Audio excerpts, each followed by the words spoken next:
এরপরে প্রশ্ন হলো, ভূমিকম্পের সময় বাড়ি ভেঙে যদি কোনো মানুষ মারা যায় তাহলে বাড়ির মালিক ক্ষতিপূরণ দিতে বাধ্য হবে কিনা।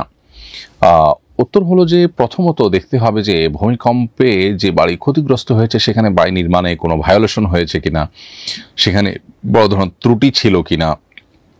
যদি এমন হয় যে যিনি বাড়ি তৈরি করেছেন, বাড়ি মালিক, তিনি ত্রুটিপূর্ণ বাড়ি তৈরি করেছেন, নকশার বরখেলাফ করেছেন, প্রচলিত নিয়মের ব্যত্যয় ঘটিয়েছেন, নিজের মন মতো করেছেন এবং তার এই কর্মকাণ্ডের মধ্য দিয়ে মানুষের জীবনকে হুমকির মধ্যে তিনি ফেলেছেন।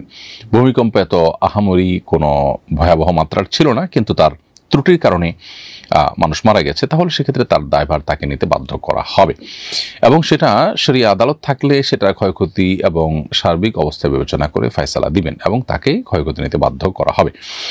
আর যদি তিনি যথাযথ নিয়ম মেনেই বাড়ি করে থাকেন তাহলে সেক্ষেত্রে এটা প্রাকৃতিক দুর্যোগ হিসাবে ধরা হবে এবং সেক্ষেত্রে তার উপরে কোনো ক্ষয়ক্ষতির দায়ভার বহন করতে তাকে বাধ্য করা হবে না।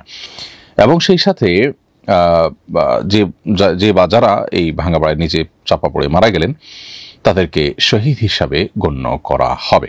তারা আল্লাহ তাআলার কাছে শাহাদাতের মর্যাদা লাভ করবেন যদি তারা ঈমানদার হিসাবে মৃত্যুবরণ করে থাকেন।